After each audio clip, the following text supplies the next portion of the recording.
It is very difficult to find a Jets fan who doesn't see any risk, or sees any risk, rather, in getting Aaron Rodgers. That the Jets fan is so spun around in misery and failed hope and nightmares that Aaron Rodgers provides all of the salve, all of the dreams, all of the belief that they could possibly have. They're not willing to go down the road, the vast majority of them, that maybe it's a bad idea. I've talked about Rodgers, obviously, a lot here on this show, and it comes down to I don't trust him. I don't trust hitching my wagon to Aaron Rodgers for a lot of reasons. I don't trust hitching my wagon to Aaron Rodgers because, A, he's coming off his worst season in years, perhaps his worst season ever. B, that you're not looking to make the playoffs in Jets land. You're looking to make a Super Bowl. Of course, the playoffs is nice. They haven't done that in more than a decade. But if you go after Aaron Rodgers, you're not looking for making a wild card and losing wild card weekend to the Bills. So you have to win big, and he has not done that at all in the last 4 years. He has come up terribly small in the biggest spots. And thirdly, he has been given everything he could possibly want in Green Bay and is still wishy-washy on whether he wants to be there. The Jets fan will lash out and say, well, he's going to be motivated to prove the Packers wrong. This will be perfect. He'll want to prove to New York he can do it. You're going to get an extra motivated Aaron Rodgers. And I can't say that without a shadow of a doubt that's not true. Maybe you will. But that means I would have to trust Aaron Rodgers. And I don't. Rodgers has been the height of hypocrisy, mixed messaging, hates when people speculate, but endlessly gives people things to speculate about.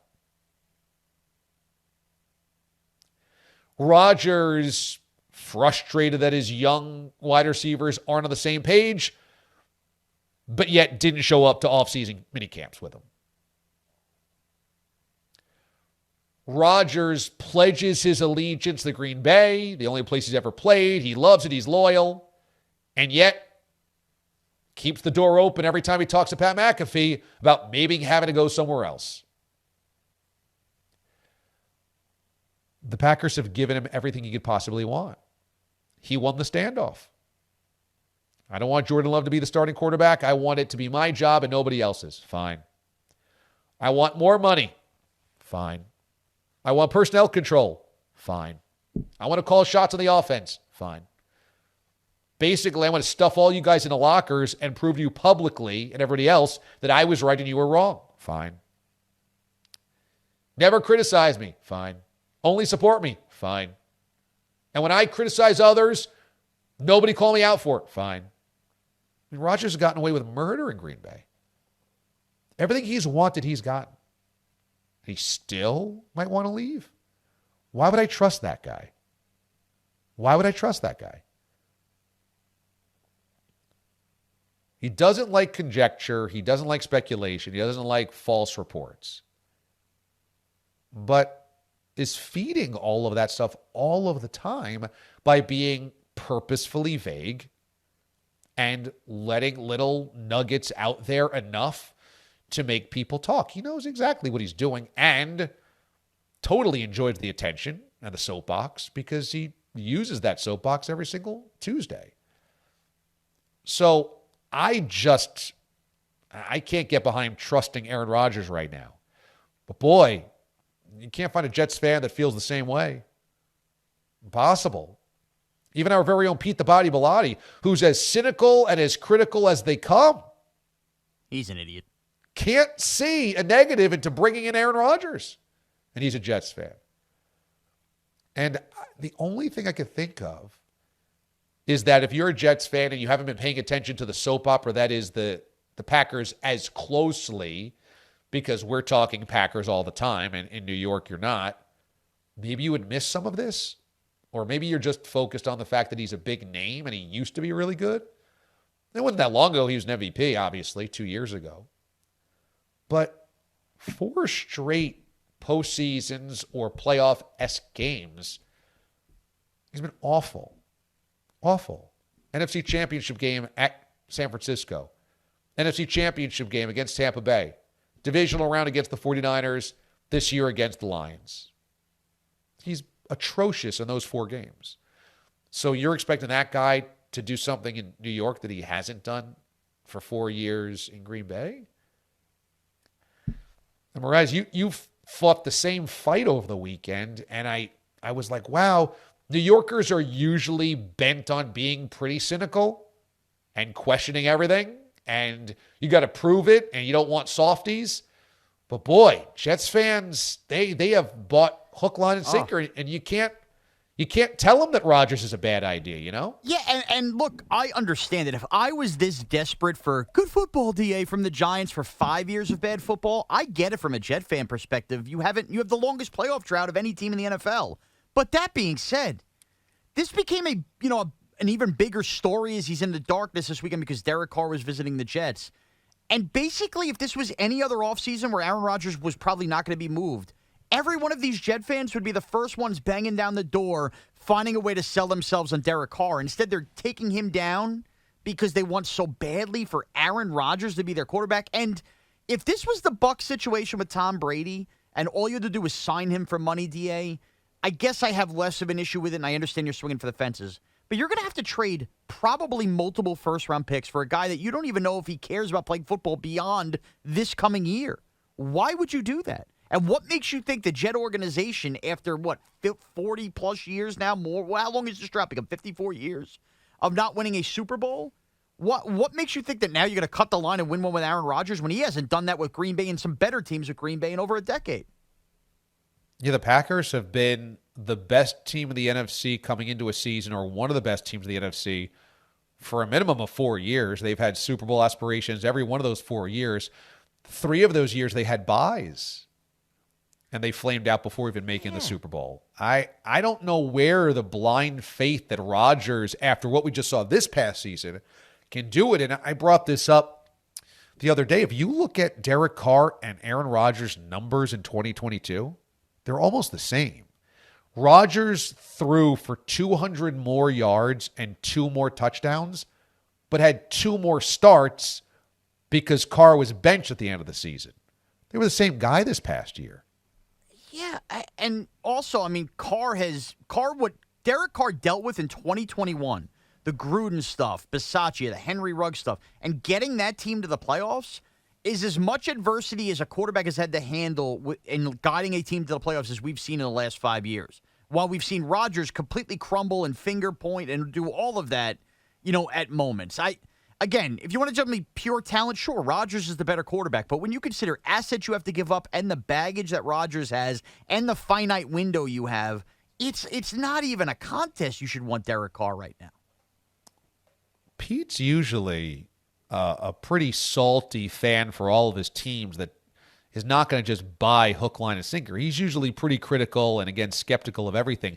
He's not on the show today. He's off this week. But I'm a little surprised that Pete is all in on Rodgers. And angry that you should dare suggest that you shouldn't be all in on Rodgers.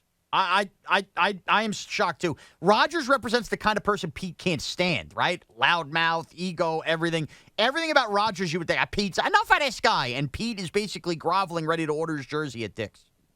It must be the desperation. It must be that just without good quarterbacking for so long makes you do really desperate things. But all these people who won will be the first ones complaining in 2 years when they still don't have a Super Bowl, and now they've been stripped of those picks, and they're back to square one.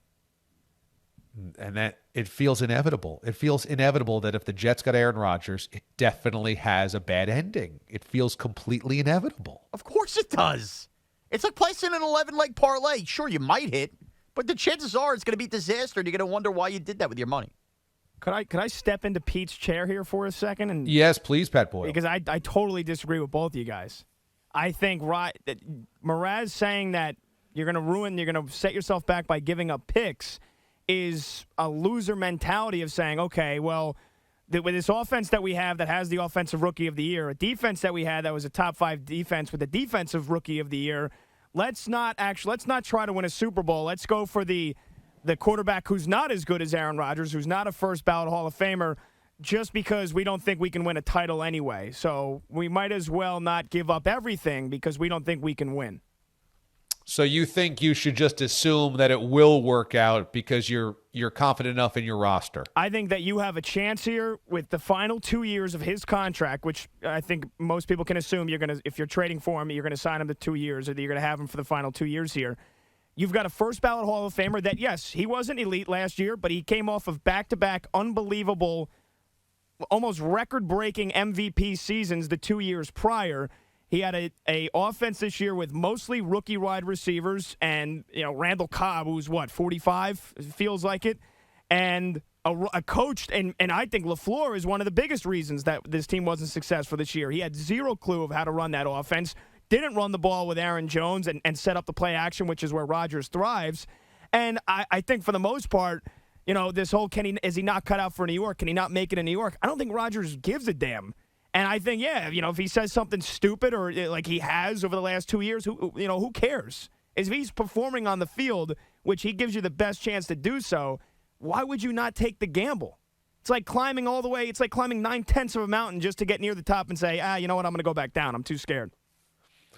Well, so you have to trust that Rodgers does something in New York with the Jets that he hasn't done with Green Bay, which is play elite in playoff games, be committed to your roster and team, not create unnecessary distractions, and not bail on the commitment after he already pledged his allegiance. So why would you assume he'll do that with the Jets instead of looking at the reality that he hasn't done it with Green Bay? Well, I just know that he's been to the divisional round in, 6 of the last 7 years, and he's been to 4 NFC championship games in the last 7 years. So, look, you're going to end up running into either Mahomes, Burrow, or Josh Allen anyway, which, they're in the peak of their careers. You don't necessarily feel ecstatic about, but, would you rather go after them with Aaron Rodgers, or would you rather try to take your chances with Derek Carr, who I feel like you have no faith you're going to win any of those playoff games? Did the Chiefs have that mindset when they got Alex Smith? Sometimes it's about stabilizing a franchise.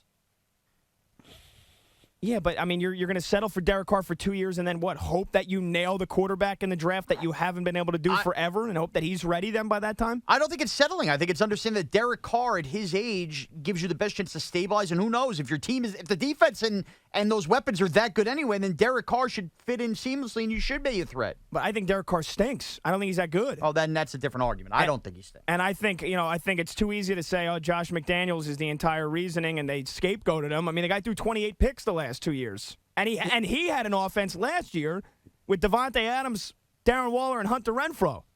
And they still couldn't win a playoff game. Yeah, my thought is less about I totally think that Derek Carr is great versus I just don't trust Aaron Rodgers. And I think another point is, are we convinced the Jets are that good aside from Aaron Rodgers? That's the other big part of this, is that Zach Wilson was so bad, and the Jets had such great years out of Garrett Wilson and Sauce Gardner that I think it's kind of clouding that the Jets have other problems. I pinpoint this one game and I won't let it go. Home versus the Lions, supposedly an elite defense. Zach Wilson gives them a lead, a game that could have gotten them to the playoffs. They let a backup tight end go for 50 yards and a touchdown. The defense is not as elite as they think. It's definitely on the rise, and the team is definitely as great, pieces. But they were not just, hey, Zach Wilson's not there, and they're a Super Bowl contender. That's not the case. Yeah, it wasn't quite the 2000 Ravens where you just need a game manager to win a Super Bowl. Like, they were good, and they certainly had some really good players, but they weren't great. And then the assumption that Breece Hall and Garrett Wilson are great, I think, is also premature. I think they're really good.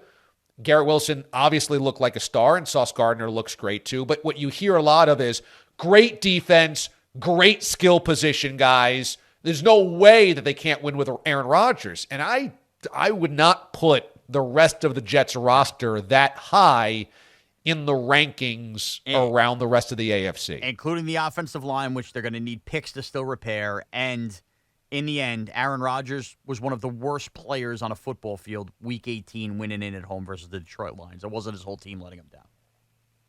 And he was atrocious 2 years ago in the divisional round against the Niners at home. Scored 10 points at home. I don't care how good that defense is. You're that elite a quarterback, scoring 10 points at home, not somebody I'm giving multiple first-round picks up for. No thanks.